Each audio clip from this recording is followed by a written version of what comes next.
Witamy wraz z Daimonem w kolejnym odcinku Humanisty na emigracji. Dzisiaj z inspiracji nieco poprzedniego odcinka zajmować się będziemy sztuką Eurypedesa Elektra. Tutaj pokazuję tradycyjnie książkę, aczkolwiek tu jest napisane Medea, ale nie wiem czy widzicie, ale małymi literami, albo właściwie mniejszymi literami jest napisane i inne utwory. I jednym z tych innych utworów to Elektra. I właśnie dzisiaj będziemy mówili o Elektrze z inspiracji Arystotelesa. W swoich rozważaniach o twórczości, o poezji powiadał, że Eurypedes jest największym tragicznym poetą i powiedział też inną rzecz, o której warto tu wspomnieć jako wstęp. Tak w ogóle oczywiście zachęcam wszystkich do obejrzenia poprzedniego odcinka na temat Arystotelesa, rozważania o twórczości. Ten odcinek nie jest bezpośrednią kontynuacją, ale moim zdaniem warto by było obejrzeć je jeden po drugim. W swoich rozważaniach o twórczości Arystoteles określił tragedię jako sztuka, która pokazuje ludzi większymi, czy też lepszymi, niż są w rzeczywistości. I podał w swoich rozważaniach Arystoteles taki przykład ciekawy, nieco oburzający współcześnie, ale też za jego czasów, choć z innych powodów. Arystoteles stwierdził, że jedną z zalet tragedii, skoro właśnie pokazuje ludzi większymi niż są w rzeczywistości, jest to, że nawet kobiet i niewolników, pomimo iż kobiety są podrzędne, a niewolnicy nic nie warci, tragedia może ukazać w sposób większy. I rzeczywiście Eurypedes, chociażby w swojej sztuce Elektra, robi dokładnie to z kobietami i z niewolnikami. To zdanie Arystotelesa może nas współcześnie nieco oburzać, bo oczywiście nie podoba nam się stwierdzenie, że kobieta jest podrzędna, co dopiero, że niewolnik jest bezwartościowy. Właściwie sam fakt, że jest niewolnik, może nam się nie podobać. Dla antycznych Greków, dla których rzeczą oczywistą było, iż kobieta jest podrzędna, a niewolnicy nie dosyć, że są, to z punktu widzenia czysto ludzkiego są bezwartościowi. Trudno było się z Arystotelesem nie zgodzić, że tragedia ukazuje ludzi większymi czy lepszymi niż są w rzeczywistości. A więc, skoro przyjmiemy do wiadomości, że kobiety są podrzędne, a niewolnicy nic nie warci, to w sztuce okazać się może, że kobieta jednak jest nadrzędna, a niewolnik wiele warty. I to jest między innymi ta wielka siła twórczości, którą zresztą zobaczymy u Eurypedesa w Elektrze. Myślę, że śmiało można powiedzieć, że Elektra jest sztuką, w której widać coś, co możemy nazwać antyczne spojrzenie na feminizm. Oczywiście jest to współczesne zjawisko, więc tutaj dokonuje przenoszenia w czasie. Po prostu antyczna feministka. Znaczy, czy Elektra była antyczną feministką? Nie, bo tak się plączesz wokół tego, że to Znaczy, Jaka epoka takie możliwości... no tak, bardzo dobrze, Diamond bardzo dobrze tutaj podpowiada. Jaka epoka, taki feminizm. I zobaczmy, jaki feminizm ma... Czy nawet nie taki feminizm, tylko takie możliwości. No ja rozumiem, że... No dobrze, no. Zobaczmy, jaki feminizm ma nam do pokazania Eurypedes. Trochę tutaj tła, jeżeli chodzi o Elektrę. Elektra jest córką króla Agamemnona, który zawojował Troją i został zamordowany przez swoją żonę, matkę Elektry, gdy wrócił Ale skąd? z Troi. I jego żona wraz z kochankiem przejęli władzę nad królestwem i ta żona, czyli Klytemnestra, matka Elektry, zastanawiała się, co zrobić z dziećmi. Z Orestajem, A czyje to były dzieci? jej dzieci i króla. Czyli Elektra i jej brat Orestaja. I matka po tym, jak zamordowała ojca, króla, postanowiła, że nie zaryzykuje morderstwem dzieci, bo wtedy okryje ją straszna hańba i może jej grozić niebezpieczeństwo ze strony ludu.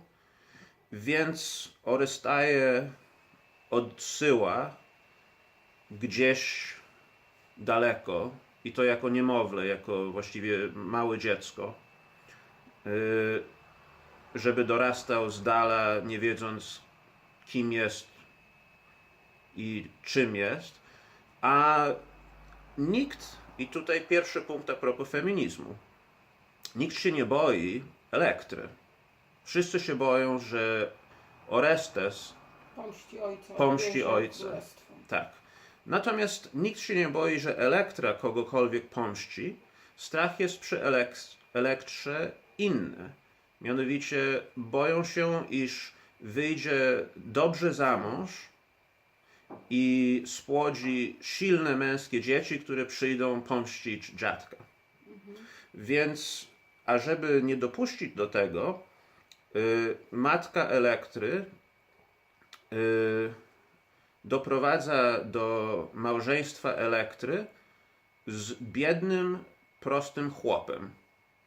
W takiej nadziei, że spłodzi ona małoduszne dzieci, prostackie, i że w ogóle utkwi w tym prostym, chłopskim, wiejskim środowisku i będzie zupełnie bezbronny.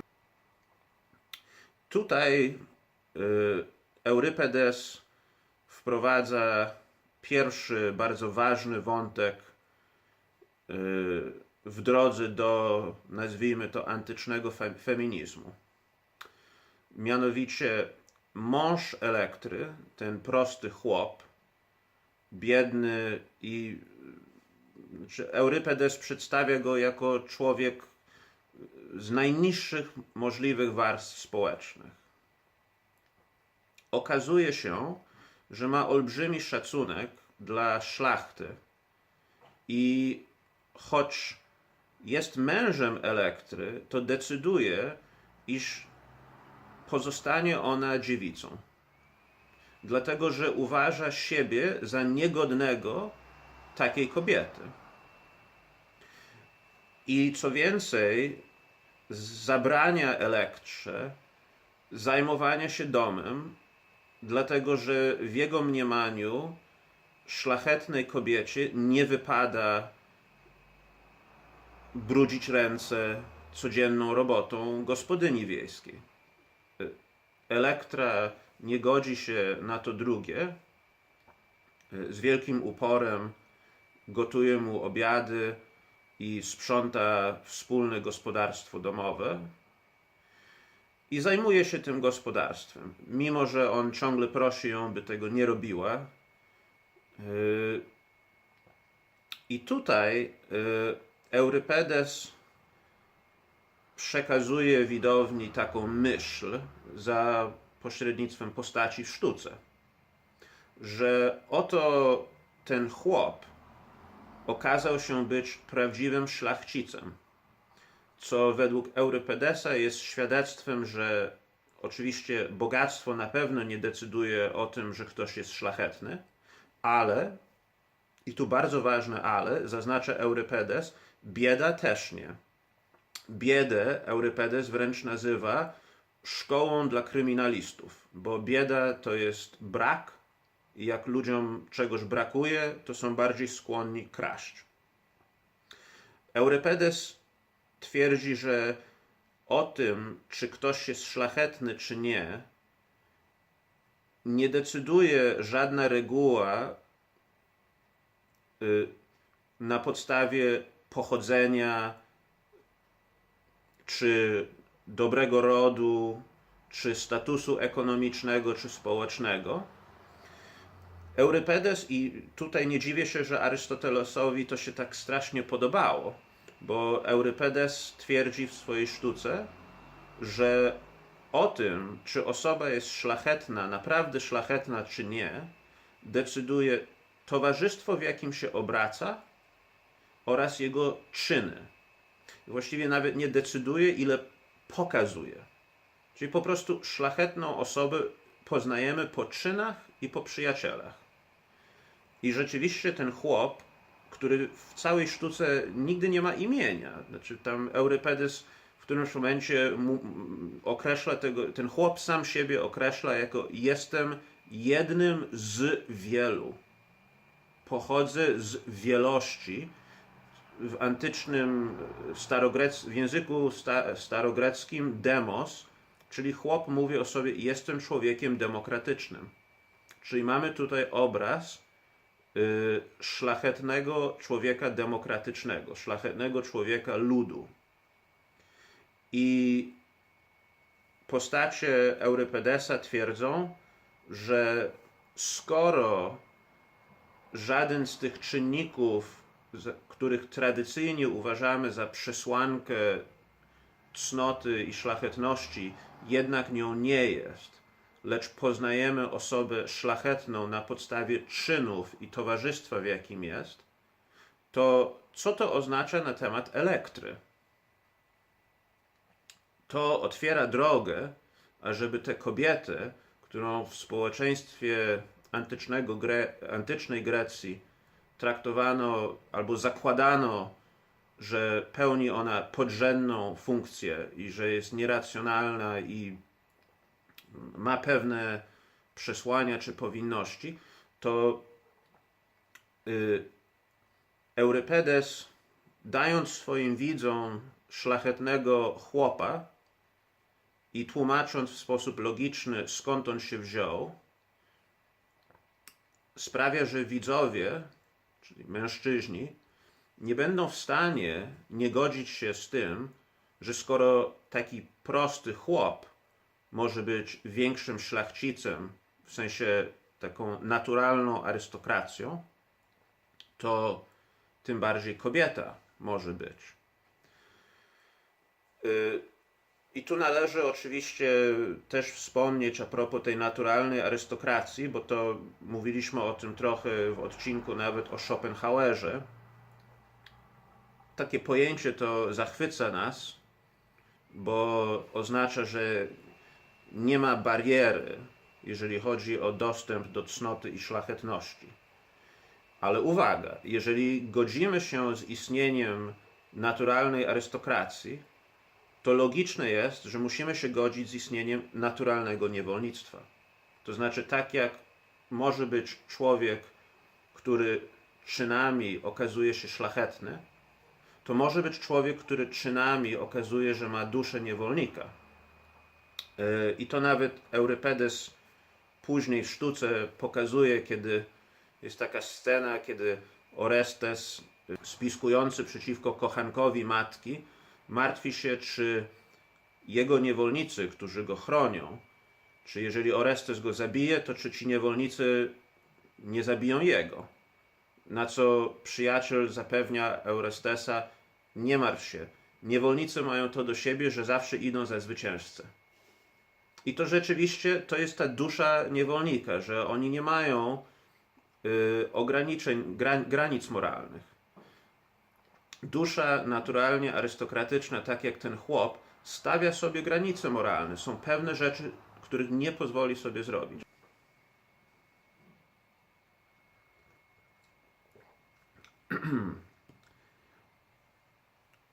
I teraz właśnie, skoro uznajemy, że nawet pospolity chłop może być bardziej szlachetny od rodów szlachetnych, to tym łatwiej będzie nam uznać, że kobieta może być najszlachetniejszą ze wszystkich. Ale pytanie, bo tutaj Arystoteles owszem zachęcał twórców do tego, ażeby przedstawiali to, co jest niemożliwe, ale z taką prośbą, ażeby to było jednak prawdopodobne. No, Grecja tam zna parę kobiet, które rozwaliły. Tak, to prawda, tylko że co w przypadku Elektry? I co też ciekawe, wśród bogów, te boginie greckie, to nie były z tych miłych, grzecznych, zajmujących się czesaniem i dbaniem o kwiatki. To prawda, aczkolwiek tutaj Eurypedes też jest nieco przewrotny, dlatego że jako jeden z pierwszych, albo właściwie niewielu poetów starożytnej Grecji, jako pierwszy okazuje albo pozwala swoim postaciom wypowiadać kwestie na temat własnego stanu duchowego bez odwołania się do bogów. Ale to jest jakby, zajmiemy się bogami za chwilę. Natomiast co to jest w Elektrze, co sprawiło, że Elektra stanie się tą najszlachetniejszą ze wszystkich szlachetnych kobiet? Otóż, wracając na chwilę do Arystotelesa rozważania nad twórczością, to funkcją tragedii jest pokazywanie nam ludzi lepszymi niż są w rzeczywistości i to sprawia, że jesteśmy tym inspirowani. Na tym polega bohaterstwo w sztuce. Elektra wie, że ma brata, Orestesa. I w wyobraźni Elektry jej brat jest postacią tragiczną. To znaczy ona zdaje sobie sprawę, że on gdzieś na tym świecie jest i gdzieś w swoim sercu nosi ten gniew i tę chęć pomszczenia ojca i że na pewno to zrobi, bo jest najsilniejszym ze wszystkich ludzi. Idealizuje go i przez to, że idealizuje swojego brata, sama staje się bardziej męska, bo oczywiście chce choć w części przybliżyć się do tego ideału. I widzimy to na własne oczy, kiedy ona w końcu z tym swoim bratem się spotyka. I się okazuje, że brat jest słabszy od niej, mniej śmiały, mniej odważny i mniej bezwzględny.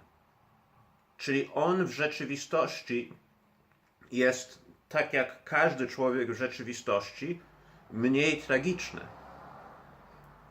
Natomiast Elektra paradoksalnie staje się w rzeczywistości bardziej bohaterska przez wyobraźnię tragiczną.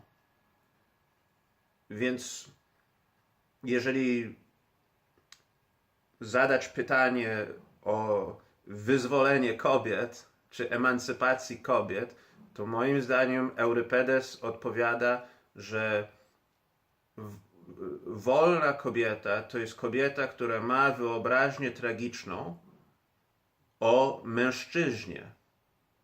Czyli wolna kobieta to jest taka, która posiada ideał męskości, do którego może mężczyźni nawet nie dorastają, ale ona ten ideał widzi, zna i w pewnym sensie odzwierciedla jego cnoty. No i rzeczywiście zawiązują spisek przeciwko kochankowi matki i to Orestes jest wykonawcą tego spisku. I ten spisek się udaje. Tutaj mała dygresja, bardzo zabawna. Mamy taką jedną playlistę, bo na naszym kanale są różne playlisty. Filozofia, literatura i filozof na mieście. Ale to nie było w filozofii na mieście, bo to było na mieście. Rzeczywiście było zabawne. Tak, ale w którym to było odcinku? To było Hegla, nie? Ale o czym? O wątrobie. W pierwszym Platonie. Wątroba? A nie wątroba. Nie, tam była wątroba to inna. była u Hegla. Tak. Bo tak. chodzi o to, że Hegel tutaj zna przyszłość, Tak. absolutna wiedza o historii. Ale to u Platona rzeczywiście w Tymeteuszu było o tym, jak Sokrates opowiada, że Ale zostaw teraz Platona. Ale to jest... A, ważne, tak. Tak. W każdym razie zapraszam do oglądania tego odcinka, w którym jest krótki wstęp z wątrobą. No to już powiedz. No, chodzi o to, że tuż przed zabójstwem kochanka swojej matki Orestes pomaga mu uroczyście poświęcać byka. Tnie go na kawałki i okazuje się, że w tym byku nie ma wątroby. Co przeraża kochanka, bo to jest zły znak. Bo wątroba, przynajmniej według Platona, więc rozumiem, że z jakiejś mitologii greckiej to się bierze, jest źródłem proroctwa, czyli wiedzy o przyszłości. Więc jeżeli brak wątroby, to znaczy nie ma przyszłości. I rzeczywiście chwilę później w bardzo brutalny sposób, bo to jest bardzo brutalny ten spektakl, nie zostaje on ścięty, tylko właściwie Orestes niszczy mu układ nerwowy. Łamie mu kręgosłup. I to jest chyba szczytowy moment tego spektaklu. W sensie osiągnięcie zwycięstwa nad wrogiem, pomszczenie ojca, bo druga część tego spisku oczywiście dotyczy matki, czyli Klytomestry. I tutaj Elektra ma zabić swoją matkę i spisek polega na tym, że przesyła matce wieść, że 10 dni temu urodziła dziecko. I prosi ją, żeby przyszła, żeby odbyć jakieś rytuały religijne. Matka oczywiście jak najbardziej przybywa, bo jest to jej zwycięstwo, że Elektra w tej chwili urodziła małodusznego syna prosteckiemu chłopu. I tutaj rzecz ciekawa się dzieje, bo Orestes nagle mówi: nie jestem w stanie zabić własnej matki. To wszyscy bogowie i ludzie zrozumieją, że działałem sprawiedliwie, zabijając jej kochanka. Natomiast mimo iż moja matka zamordowała mojego ojca, pogwałciła dobre zasady małżeństwa, skrzywdziła jego i siostry, to jednak to jest jego matka. I Orestes się cofa przed tym czynem. I tu Elektra zachęca go, żeby nie zabrakło mu odwagi. I w którymś momencie to jest też bardzo ciekawe, bo Elektra rzeczywiście ma nie tylko tragiczne pojęcie o swoim bracie, czyli nie tylko czyni z niego w swojej wyobraźni wielkiego herosa, przez co ona sama urasta do rangi heroicznej, ale ma też bardzo tragiczną wyobraźnię na temat męstwa. No na przykład, i tutaj z punktu widzenia szczególnie współczesnego feminizmu to jest bardzo ciekawe. Elektra tłumaczy, że absolutnie sprawiedliwym było zabić kochanka, tudzież nowego męża właściwie swojej matki, bo, i to są słowa Elektry, kto słyszał o tym, żeby w jakimś domu rządziła kobieta, a nie mężczyzna? Że właśnie między innymi całe zło, którą wprowadziła jej matka, to jest to, że była nieposłuszna mężowi, jej ojcu i sama zaprowadziła porządki. Elektra nawet, to później już rozmawiając ze swoją matką, skarży się, że wszyscy mówili o tym kochanku mąż Klytymestry, a o niej nigdy nie mówili, że to jest jego żona. W sensie takim, że on był nieważny w tym układzie. I że dla Elektry to jest niemęskie, czyli złe. Mężczyzna powinien być cnotliwy, dobry i przywódcą swojej rodziny, swojego rodu oraz swojego miasta. To trochę tak, jakby ta Elektra nie miała pomysłu na siłę kobiecości, tylko z okazji braku mężczyzny szlachetnego wokół siebie przejęła swoim zdaniem te cechy, które powinny silnego, szlachetnego mężczyzny Znajdować. cechować. To znaczy, bo tutaj nie ma tego ojca, nie ma brata, tak? Gdzieś tam jest. Rozumiem, że ten mąż był po prostu miły, ale ona go nie traktowała w jakiś sposób. To znaczy, on był szlachetny, ale ponieważ jednak był chłopem, no to... No tak, ale to jest ta szlachetność bez siły, tak? No tak, bez, tak, bez tak. tego elementu walki, zwycięstwa. Tak, jak najbardziej. Dlatego mówię, że był miły. No ona zresztą tak o nim mówi, że jest bardzo miłe. To prawda. Ale też z kolei przemawia jednak za Elektrę, bo to, co Damon mój tutaj narysował, taki obraz Elektry, która z powodu braku ojca i namacalnego braku brata przez większość swojego życia idealizowała, czy też stworzyła sobie ideał męskości. Ale należy tu jednak powiedzieć, i ja to w ten sposób odczuwam, czy odczułem czytając ponownie tą sztukę, że wyobraziłem sobie, jakie musiało to wrażenie zrobić na męskiej widowni, kiedy po wszystkich tych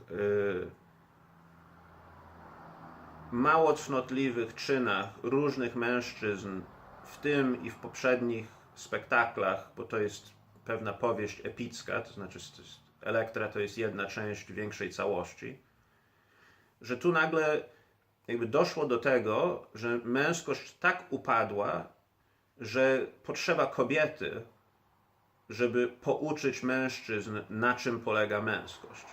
Że sami mężczyźni właściwie są zniewieściali, bo czym się kierują? Rządzą władzy, rządzą krwi, rządzą bogactwa, czyli czym? Rządzą, nie rozumem, czyli czymś niemęskim.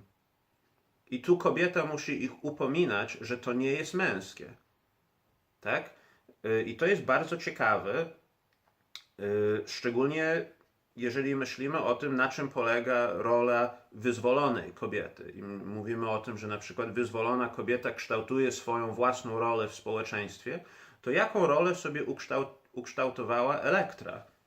Elektra ukształtowała sobie w pewnym sensie rolę nauczycielki męskości wobec mężczyzn. To jest też bardzo ciekawe, moim zdaniem. Co się dzieje potem? No, potem się dzieje to, co Arystoteles mówił, musi się dziać w prawdziwej tragedii, czyli musi się bardzo źle skończyć. Więc pomimo swojej niechęci, Orestes poddaje się woli Elektry i idzie razem z nią i zabija matkę. Kiedy Orestes i Elektra dokonują mord nad swoją matką, no właściwie, przepraszam, jeszcze zanim dojdziemy do skutków tego mordu. Tuż przed mordem dzieje się rzecz zawrotna. Mamy cała ta budowa czy struktura dramatyczna, którą od początku spektaklu do tego momentu widzieliśmy na oczy, jak Eurypedes wznosi, nagle zostaje wywrócona do góry nogami. Dlatego, że matka Elektry prosi ją, albo właściwie pozwala jej mówić swobodnie, obiecując, że nie zrobi jej krzywdy, jeżeli powie, co leży jej na sercu. Więc Elektra oczywiście mówi wszystko, co leży jej na sercu, oskarża matkę o okrutne zbrodnie, o niesprawiedliwość i matka broni się. I gdy czytamy obronę matki, okazuje się, że ona twierdzi, że działała z wyższej konieczności, że sama była ofiarą niesprawiedliwości ze strony męża, ze strony innych mężczyzn i w takim świecie musiała zrobić to, co zrobiła, ażeby przetrwać i w imię jakiejś wyższej konieczności. I niezależnie od meritum argumentu matki, to nagle widzimy, że to, co matka mówi, jest tożsame z tym, co Elektra właśnie zrobiła. Bo co matka mówi? Ja zabijałam i przejmowałem role męskie, bo musiałam. A co Elektra mówi? Ja zabijałam i przejmowałam role męskie, bo musiałam. Tyle, że w tym spektaklu matka jawi się jako zła, choć teraz broni, że wcale zła nie jest. I nagle pytanie powstaje, czy przypadkiem nie jest tak, że Elektra jest lustrzanym odbiciem swojej zbuntowanej matki?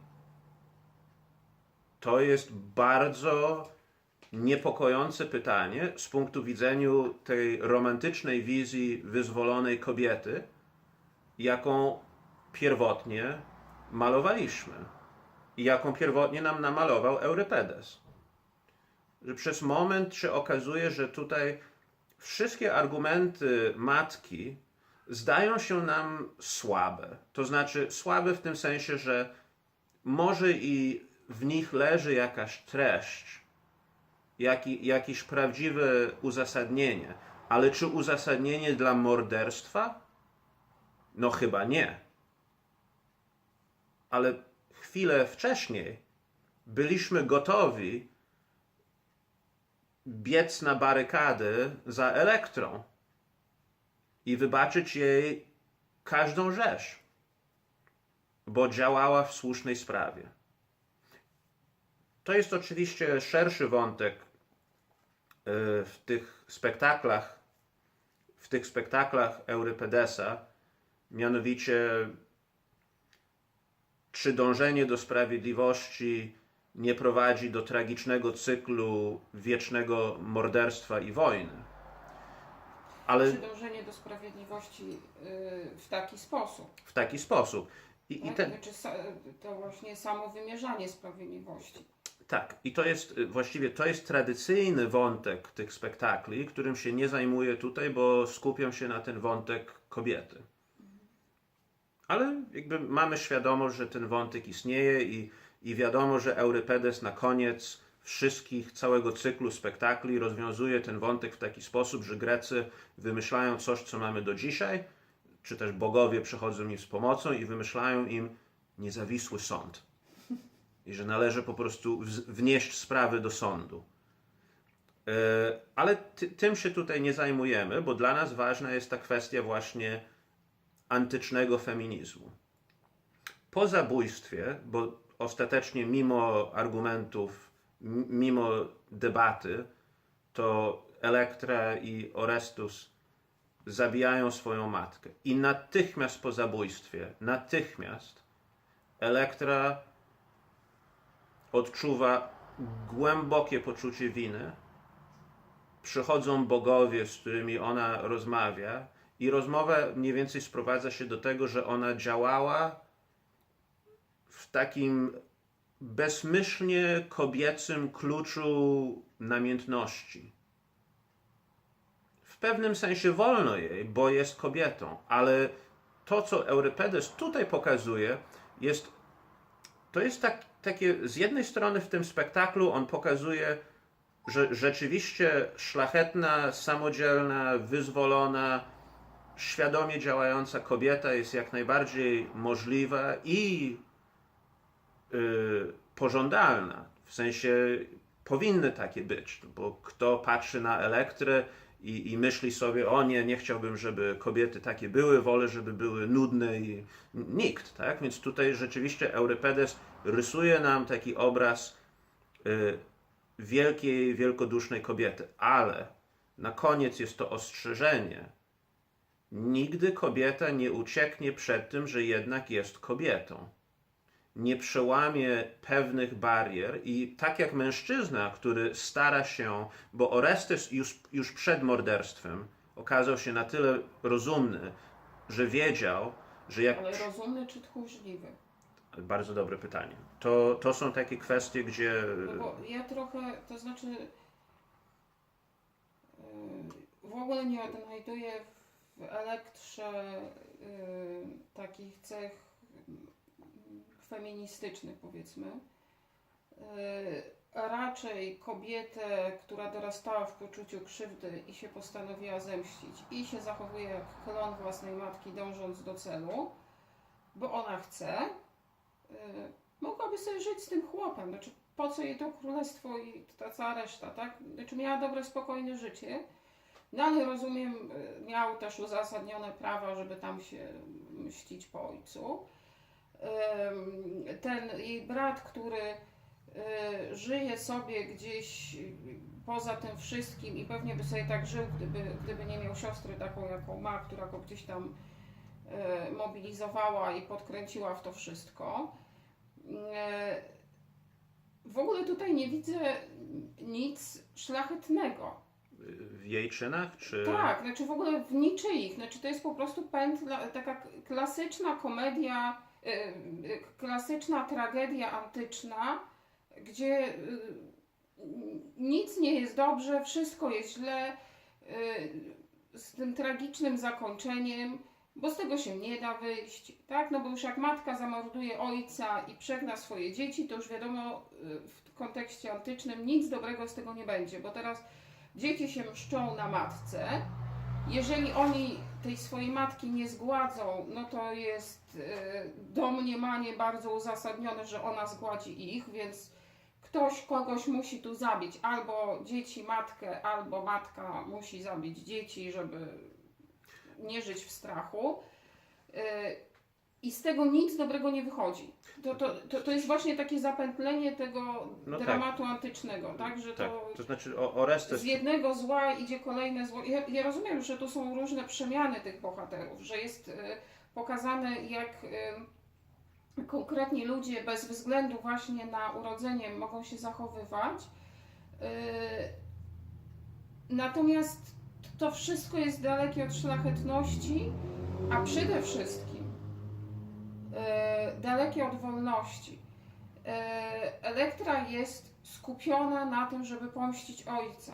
Jest niewolnicą Jest niewolnikiem tej namiętności, tak. Ona jest, to jest to, co ją zajmuje.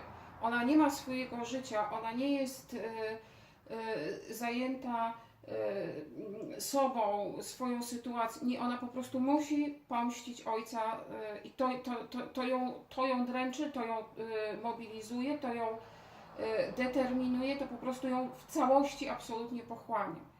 I dlatego z tego się nie da wyjść dobrze. Mój daimon przemówił niczym Atena. Zresztą Orestes pod koniec spektaklu dostaje takie zalecenie, przykazania od bogów, ażeby udał się do posągu Ateny i się do niej mocno przytulił. Atena oczywiście bogini mądrości. I to jest może bardzo dobre porównanie Ateny, kobiety, bogini mądrości, Elektra, kobieta, czy rzeczywiście szlachetna, tak jak pyta mój daimon. Ja oczywiście widzę w niej jednak wielką szlachetność. Dla mnie po prostu rzecz w tym, że nawet najszlachetniejsza dusza nie jest wolna od ograniczeń natury ludzkiej.